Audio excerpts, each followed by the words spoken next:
Buenas tardes, doctor. Si está hablando, no se le escucha nada porque tiene el micro apagado.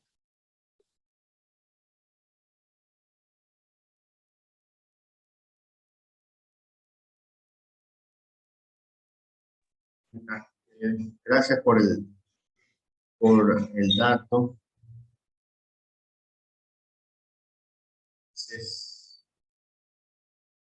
Entonces, como decíamos, el objetivo que vamos a tener en esta charla es conocer las características del estado gaseoso. Y nos decía, ¿no? Tenemos que remontarnos un poquito en la historia. En el siglo XV, en ya Battista van Helmont, en 1580, que fue a partir, a partir de los 1600, 1610, por ahí, ya habla de que se fue el primero en reconocer la existencia de gases distintos al aire atmosférico que hasta ese momento conocíamos. Él inventó la palabra gas, por así llamarla, que deriva del griego cuyo significado es caos. Es un caos porque recuerden que cuando hablamos de caos como tal, la palabra como caos es el movimiento exagerado de partículas. Entonces, uno muchas veces dice, no, la gente en la calle es un caos, ¿no? Que se mueve demasiado en épocas de fiestas, festividades, es un caos salir, todo el mundo se choca. Entonces, eso es lo que hay dentro del gas. El gas tiene partículas de libre movimiento que pueden generar esas características, ¿no? Entonces, ¿cuáles, ya adentrándonos en materia, ¿no? Las características del estado gaseoso? Nosotros, cuando hablamos de las características del estado gaseoso, nos referimos ya a las cualidades que distinguen al estado gaseoso de otros estados de la agregación de la materia, ¿no? Como tal, ¿ya? Las fuerzas de atracción entre las partículas que forman un gas son prácticamente nulas, ¿no? Recordemos que nosotros cuando hablamos de enlaces, siempre tratábamos de igualarlos a los gases nobles. ¿Por qué tratamos de igualar a esos? Porque ellos tienen muy poca fuerza de cohesión. Es prácticamente nula y hace que sea muy fácil hacer las mezclas. Hacer mezclas entre sustancias, mezclas entre átomos. Por eso es que igualamos hasta asemejarse a un gas noble, ¿no? Entonces, estas partículas están muy separadas. Las fuerzas de cohesión es nula y ha sido reemplazadas por fuerzas de repulsión entre las moléculas, ¿no? Entonces, recordemos que mientras más adheridas son las moléculas, la sustancia va a ser más dura, menos maleable, menos fácil con mayor dificultad para poderla destruir, ¿no? Entonces, a diferencia de los sólidos, la fuerza de la atracción entre las moléculas que componen un gas, que son sumamente pequeñas y prácticamente nulas, lo que puede hacer que una molécula se aleje de otra hasta distanciarse infinitamente, ¿ya? Entonces, puedes separar, si tú un gas X lo ubicas dentro de un recipiente con tapa, va a ocupar todito el continente, todo el recipiente lo va a ocupar. Así tenga que haber una partícula en el fondo, una a la tapa, pero todo la superficie va a estar ocupada por el gas, ¿no? Entonces, si vemos nosotros aquí cómo están separadas las partículas, no están tan adheridas como en las estructuras sólidas. Entonces, los gases poseen una masa, sí, los gases poseen una masa, aunque la masa que poseen puede ser muy pequeña. Por ejemplo, la molécula de un gas, debemos tener claro que poseen una masa, ¿ya? Hay que calcularle a qué corresponde cada una de esas, ¿no? Entonces, ¿dónde vemos otras características? La presión que puede ejercer este gas dentro de un área que está cerrada, hermética, y que la sustancia en este caso va a estar bajo presión. Por ejemplo, un balón, que lo inflamos con con aire presurizado. En un caso está desinflado, en otro caso está inflado. La presión interna aumenta con el objetivo de que este tenga una mayor dinámica, este balón, ¿no? Entonces, los gases ocupan un volumen, sí, ocupan el volumen que nosotros le permitamos, ¿ya? Que nosotros permitamos. Si el recipiente es suficientemente grande, el gas se va a disipar y va a ubicar todas las áreas del mismo, ¿no? Entonces, no posee un volumen fijo o definido en un recipiente herméticamente cerrado y adoptan el volumen del recipiente. Un gas puede tomar la forma del recipiente que lo contenga y si el recipiente cambia de forma o tamaño, el gas se adecua a la nueva forma. Por ende, no posee un volumen fijo. Entonces, el mismo volumen puede estar ubicado, por ejemplo, en cualquiera de los cilindros. Cualquiera de los cilindros. ¿Ya? Yo puedo ubicar, si en el pequeño entra 15 kilos, perdón, de gas, en los otros también puedo ubicar 15 kilos de gas y va a mantener una presión de 15 kilos de gas.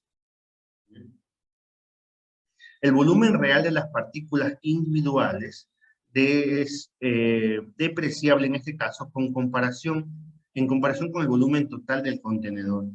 Es decir, nosotros podemos extender lo que más querramos el contenedor y el gas se va a disipar y se va a ubicar en toda el área. Pero nosotros podemos comprimir toda esa masa de gas, masa de aire. Va a reducir el espacio, pero va a seguir siendo la misma cantidad de aire. Ni va a aumentar ni va a disminuir. Los gases no poseen una forma definida, llenan todo el contenedor, ¿ya? La forma que nosotros le demos al contenedor, esa forma va a adoptar el gas. El gas no posee una forma definida, ya que sus moléculas vagan por el espacio vacío. Si cambia el recipiente a otro, este tomará la forma del recipiente que lo contiene, ¿no? Como habíamos manifestado anteriormente. Entonces, aquí tenemos diferentes formas de gas, ¿no? El gas de las nubes, que tiene una amplia área donde disiparse. Tenemos un gas medianamente presurizado o comprimido en el cuadro de arriba. Tenemos también los bombillos, dentro del cual existe una cantidad de aire definida. Y tenemos el hecho de querer comprimir o no mediante un compresor casero de moléculas de gas, ¿no? Ahora, los gases están formados por moléculas que al tratarse de partículas de masas muy pequeñas, el número de ellas en un recinto, por reducido que éste sea, es enormemente grande, ¿no? O sea, porque se puede comprimir mucho estas moléculas. Las distancias entre las partículas que forman un gas son enormes, ¿ya? Debido justamente a la casi o nula fuerza de atracción que existe entre partículas, la distancia que se puede haber entre dos o más moléculas que no se atraen, más bien se repelen, puede ser gigantesca. Los gases contaminantes repartidos en toda el área que puede tener una ciudad entera, por ejemplo, ¿no? Donde se van a distribuir esos gases. Las partículas que forman el gas están en continuo movimiento, se mueven y se desplazan libremente en cualquier dirección. Las moléculas de un gas están en continuo movimiento, tanto en un recipiente como en el espacio abierto. No porque la partícula de gas esté dentro de un contenedor, no se va a mover. Ella se va a seguir moviendo, pero ahora obviamente con un espacio reducido. Las moléculas están en rápido y continuo movimiento errático. Recuerden que erráticos se generan, giran, van hacia arriba, hacia abajo, hacia todas direcciones, y se golpean entre ellas. No hay un orden definido. Entre las partículas que forman un gas existen espacios vacíos. Existen espacios vacíos en donde a mayor contenedor, mayor espacio vacío. Así es entre las moléculas que forman un gas, no hay nada.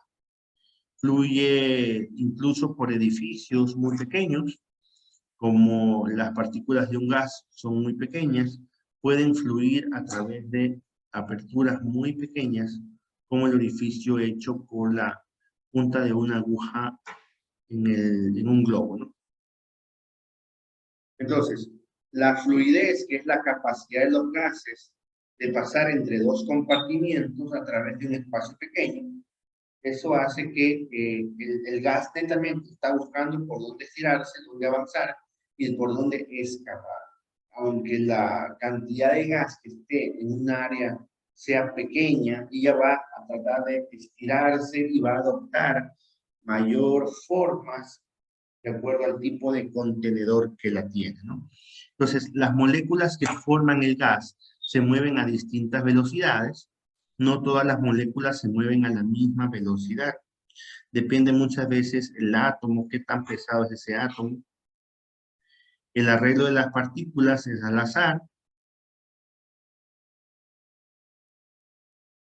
Las partículas chocan con el contenedor y entre sí siempre van a ir como que hacia afuera, para mantener la tensión superficial de un contenedor. Ahora, ¿tienen densidad variable? Sí. La densidad del gas se va a medir la masa por el volumen que éste tiene, ¿no? Entonces, los gases que pueden mover fácilmente a través de otro gas, en el caso de la difusión, y que se puedan mezclar de forma uniforme, ¿ya? Es coherente. Por ejemplo, el dióxido de carbono se pueda mezclar con el oxígeno, ¿ya? En un ambiente cerrado. El problema es que el dióxido de carbono es 100 veces más absorbido por el ser humano, que por eso es que se intoxica, no porque el uno sea más fuerte que el otro, no, simplemente que el humano absorbe mejor el dióxido de carbono que el oxígeno. Bien, entonces eso hay que tener en cuenta en esto de los gases, como les decía, básicamente entender que los gases tienen un movimiento errático, un movimiento indiferenciado, siempre van a ser en estados de represión, ¿ya? Repulsivos, para obtener y ocupar todo el contenedor que lo contiene. Y estos mismos gases, de acuerdo a la masa y de acuerdo a su volumen, podemos obtener, obviamente, la densidad de cada uno de estos, ¿no? Alguien que estaba entrando por aquí. Bien, vamos a tomar asistencia de acuerdo a la